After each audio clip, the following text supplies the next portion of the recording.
Capítulo 15. Como demorasse a adormecer, levantou-se e caminhou pelo jardim, deixando que os diferentes aromas da noite a envolvessem com suavidade.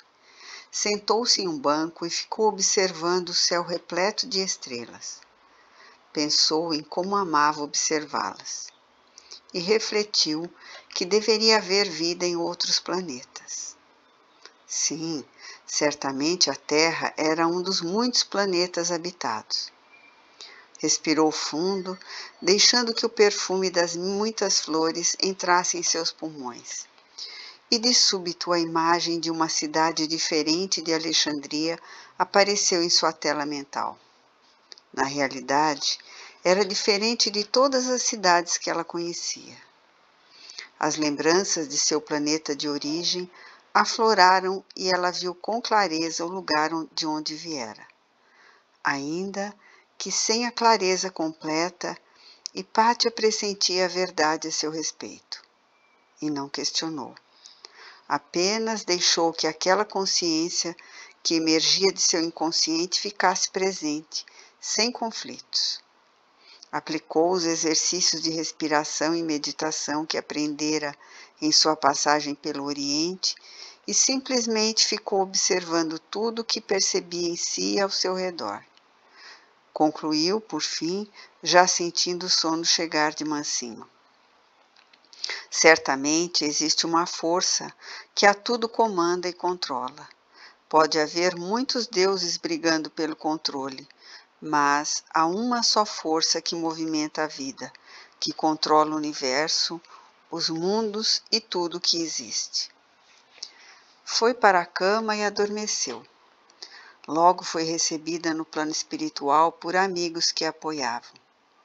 Boa noite, minha irmã querida, abraçou-a uma das entidades espirituais. Ela se deixou envolver pelos companheiros, relembrando rapidamente toda a realidade que não podia ser vista enquanto estava acordada no corpo denso. Depois de cumprimentos, Elisa informou. Aproxima-se o momento do seu testemunho. Sei que está preparada, mas queremos que sinta que estamos com você a todo momento. Estaremos contigo no momento mais difícil, envolvendo-a sempre. Eu sei, meus irmãos, eu sei. Apesar de tudo isso, como é difícil entregar-me a tal sacrifício. Tenho um amor imenso por Theon, por Abigail, por meus alunos. Até pela cidade em que nasci, com toda a sua ebulição cultural. É o amor que me faz sentir dor por deixar tudo. E é o amor àqueles que hão de vir que me faz arriscar-me e prosseguir, fazendo aquilo que sei ser o correto para mim. O perigo ronda, e eu sei, eu sinto. Rugindo como um leão, buscando a quem possa tragar, falou Elisa. Hipátia sorriu ao escutar um dos versículos bíblicos recitados pela amiga espiritual. Ó Senhor, é o meu pastor e nada me faltará. Ainda que eu andasse pelo vale da sombra da morte, não temeria mal algum, porque tu estás comigo. Dessa vez foi a própria Hipátia que recitou partes do Salmo 23, trecho do conhecido Velho Testamento cristão, ou Torá dos Hebreus. Venha conosco, precisa ver e se preparar. Foram até a casa de Cirilo, onde grande quantidade de espíritos das trevas reuniam-se em assembleia. Planejavam em detalhe seus esforços para destruir o que Cristo deixara de ensinamento. Sem serem notados, escutaram os seus planos, que incluíam destruir todo o conhecimento pagão e deixar tão somente os ensinos cristãos, deformados por eles, como a única fonte de conhecimento verdadeiro. Hipátia olhou para os companheiros assustada. Querem destruir tudo? Tudo. A reunião prosseguia agitada. Não podemos permitir que mais nenhum cristão tenha contato com a essência do que lhes foi legado. É imperioso prosseguirmos com as distorções de toda a ordem em relação aos ensinos do enviado. Não podemos permitir que os homens os compreendam. Seria o fim de tudo. Sempre haverá aqueles que despertarão para a verdade, asseverou um dos participantes. Não importa o que fazemos, eles acordam e saem contaminando os demais. Tentaremos demovê-los e trazê-los para o nosso lado, usando todo tipo de artimanha. Somos muito mais inteligentes do que essa humanidade infantil. Aliás, não entendo por que o enviado tem interesse nesses inúteis. Deveria deixá-los logo para nós e fazer algo mais útil com todo o poder que ele tem. Os despertos não vêm para o nosso lado, não importa o que façamos. Todos têm suas fragilidades, seus medos, seus pontos fracos. Todos têm sombras escondidas em suas almas. Usem-nas a nosso favor. Destrua-os com as suas próprias fraquezas. Eles podem facilmente ser vencidos, mas vocês são burros e estúpidos demais. E virando-se para um de seus assessores mais próximos, recomendou: precisamos treiná-los melhor. Esses espíritos que nos servem são ignorantes. Têm muita raiva, mas pouco conhecimento. E aí acabam sendo vencidos pela luz. É preciso treiná-los melhor. O ódio só não basta. Contra a luz, o ódio muitas vezes é ineficaz. É preciso algo que o sufoque. Refletiu um pouco e depois sugeriu: mais medo. É preciso impingir-lhe muito mais medo. Eles têm que ter pavor do Cristo que alegam seguir. Então vamos espalhar o terror pela terra e dominá-los pelo medo e pela ignorância. Matamos seu mestre e vamos matar todos aqueles que ousarem seguir seus ensinos ou fazer o bem de qualquer modo. Vamos controlá-los pelo terror e enfraquecê-los por completo. Todos devem estudar os mecanismos psíquicos para causar dor e sofrimento aos humanos encarnados e fora do corpo. O resto eles farão por si mesmos, e não precisaremos mais nos esforçar tanto. Continuem a insuflar o ódio pelas diferenças de pensamentos. Aqueles que naturalmente despertarem, confundam com o medo, com os temores de todos os tipos. Enfraqueçam-nos e não deixem que sua luz interior e que sua consciência brilhe. Já tentamos matar os seguidores dos ensinos dele. Já esqueceu que eles morriam cantando? Não deu certo. Dando um tapa, estalando na face do assessor, o espírito tenebroso gritou: é claro que deu certo. Se não pode vencê-los, juntam-se a eles. Imiscua-se entre os inimigos e os enfraqueça entre os dele. Foi isso que fizemos. Transformamos os ensinos de Cristo e esse cristianismo legado por ele nessa bagunça e disputa de poder. Os bispos atuais estão muito mais interessados naquilo que vão ganhar com seus serviços do que em servir o próximo, como ele ensinou. O cristianismo atual, cheio de mentiras que nele colocamos, está afastando cada vez mais as almas da essência. Eles são vulneráveis, prontos para serem controlados. Ainda acariciando a própria face socada pelo seu chefe direto, o assessor argumentou: sempre há os sinceros. Além do mais, muitos buscam a verdade em outros lugares, buscam o conhecimento de outras maneiras e chegam a ele quando o buscam com sinceridade. Não temos como impedir todos no planeta inteiro de encontrar a verdade e de se libertarem. Sorrindo sarcasticamente, o líder respondeu irônico: não precisamos impedi-los.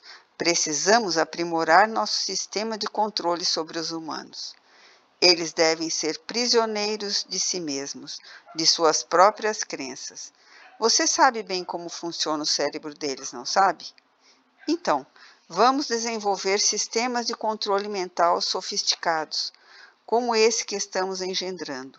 Os cristãos perderão suas origens, envolto em dissensões e questões dogmáticas, que nada têm a ver com a essência do que lhes foi ensinado.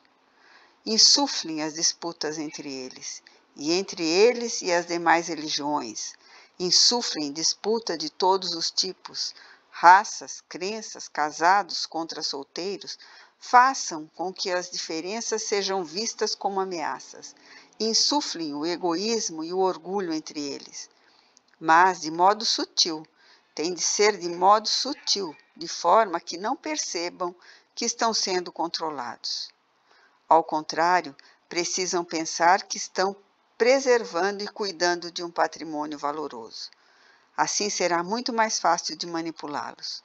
O importante é impedir a todo custo o despertar da humanidade promovido pelo enviado e por aqueles que o precederam. Nós vamos dominar cada vez mais os humanos. É preciso que lhes entorpecer os sentidos, dominar-lhes a mente, gerar dor, sofrimento, muito sofrimento, para que esse sofrimento nos alimente, nos fortaleça e mantenha a humanidade escrava sob o nosso domínio.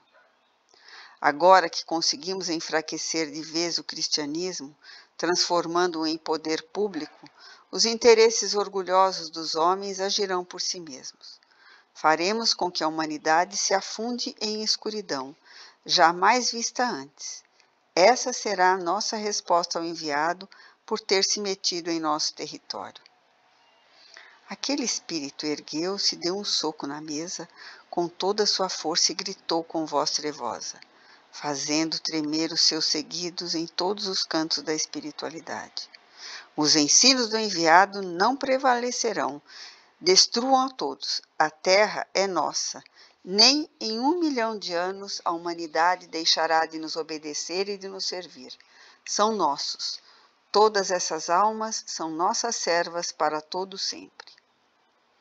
Densas e enegrecidas vibrações emanavam daquele ser, e juntando-se ao medo que já se fortalecia entre seus próprios seguidores, espalhavam-se como uma densa e escura nuvem que se adensava mais e mais, entrando em todos os lares, em todos os cantos e recantos de Alexandria, e espalhando-se por toda parte. Elisa tocou de leve sua mão sobre o braço de Hipátia e indagou: reconhece quem é o bispo de Alexandria? Ela fitou nele o olhar com atenção e, visualizando as diversas encarnações que ele já tivera, comentou surpresa: Ramã, sim, nosso irmão tem sede de poder e há muitos séculos serve às trevas. Por isso ele tem tanta aversão a mim? Ele a odeia por ter destruído seus propósitos na Pérsia. Trabalhava para impedir que o Messias descesse à terra, e você interferiu em seus planos. Agora compreendo tanto ódio em minha direção. Hipátia retornou entristecida. Ao se despedirem, Elisa advertiu: não permita que a tristeza ronde seu coração. Você conhece como age a energia negativa. É sorrateira e destrutiva. A humanidade precisará de muito tempo ainda para aprender a lidar com sua própria natureza espiritual. Mas chegará o tempo em que a luz prevalecerá. Eu vi e você também viu as imagens do mundo novo, estabelecido na Terra. E vamos trabalhar sem descanso, sem medo e sem desânimo para que esse dia de vitória e alegria chegue aos corações e depois a todo o planeta. Hipátia sorriu, revitalizado pelas energias de Elisa e dos demais amigos espirituais. Firme, Ayala, o mestre avança em seus planos. Tudo o que acontece agora era previsível e Jesus já o sabia, e tem planos para lidar com toda a resistência dos seres cristalizados no mal, que um dia também se renderão ao Criador e farão as pazes com Deus. Despediram-se. Na manhã seguinte, Hipátia retornou às suas aulas com ânimo renovado. Em seu coração, ela sabia que deveria aproveitar bem o tempo que tinha, disseminando sementes de luz para que seus alunos pudessem também despertar e progredir. Nos meses que se seguiram, ela dedicou-se cada vez mais às suas pesquisas e estudos e a ensinar, debater suas ideias com seus orientadores. E crescia entre eles a admiração por aquela mulher extraordinária. Muitos se apaixonavam por ela. Era uma mulher diferente, destemida, alegre e confiante. Embora dedicada aos afazeres mais caros, não passava desapercebido aos astutos olhos de Hipátia que a tensão entre judeus, cristãos e pagãos crescia cada vez mais, suscitando longas discussões na Assembleia